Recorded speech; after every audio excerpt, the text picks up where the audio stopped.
হয়, দেশৰ অন্যান্য প্ৰান্তৰ লগতে শ্বহীদ নগৰী গহপুৰতো এতিয়া ৭৬ সংখ্যক যি গণতন্ত্ৰ দিৱস আজি সেই গণৰাজ্য দিৱস পালন কৰা হৈছে বৰ্ণাঢ্য কাৰ্যসূচীৰে। পুৱা যি মহকুমাধিপতি পতাকা উত্তোলন কৰাৰ পিছতে গহপুৰৰ বিভিন্ন প্ৰান্তৰ বিদ্যালয় মহাবিদ্যালয়ৰ স্কাউট আৰু কেডেটসকলে ইয়াতে মাৰ্চ পাষ্ট প্ৰদৰ্শন কৰা হয়, প্ৰতীক পথ প্ৰদৰ্শন কৰা হয় আৰু বিভিন্ন বৰ্ণাঢ্য কাৰ্যসূচীৰে সাংস্কৃতিক অনুষ্ঠানৰ আয়োজন কৰা হয়। আৰু এইবাৰ গণৰাজ্য দিৱসক লৈ পেলাই আমি কিছু মন্তব্য ল'বৰ কাৰণে চেষ্টা কৰিম। আমি আহিছো আমাৰ গহপুৰৰ যি স্থানীয় বিধায়ক তেখেতৰ কাষলৈ আহিছো। কি ক'ব, যিহেতু গহপুৰত যিহেতু এইবাৰ বৰ্ণাঢ্য কাৰ্যসূচীৰে ৭৬ সংখ্যক গণৰাজ্য দিৱস পালন কৰা হৈছে আৰু যি উগ্ৰপন্থী সংগঠন আলফাই ইয়াৰ বাধা প্ৰদান কৰাৰ পিছতো কিন্তু জনসাধাৰণৰ যি ভিৰ সেয়া কিন্তু কমিবলৈ দেখা পোৱা নগ'ল। কি ক'ব? এয়া চাওক, মই প্ৰথমতে গণৰাজ্য দিৱসৰ ইয়াৰ পৰা অভিনন্দন জ্ঞাপন কৰিছো সকলোলৈকে।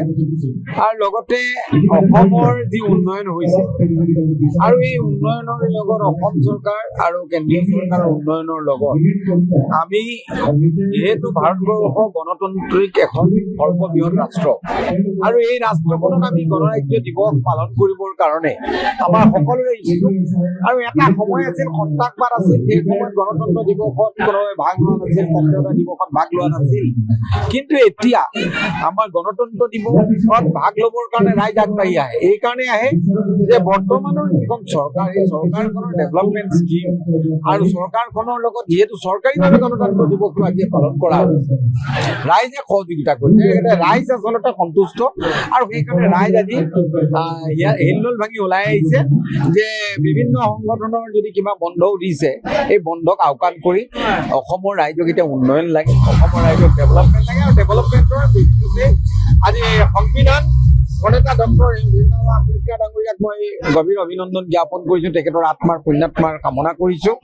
লগতে তেখেতে সৃষ্টি কৰি যোৱা সংবিধানখনক ভৱিষ্যতে আমি উঠি অহা প্ৰজন্মই পালন কৰি প্ৰকৃত গণতন্ত্ৰৰ সুৰক্ষা দি সম অধিকাৰ সম বিকাশেৰে যাতে ভাৰত ৰাষ্ট্ৰক নিৰ্মাণ কৰিব পাৰি তাৰ প্ৰয়াস কৰিব লাগিব।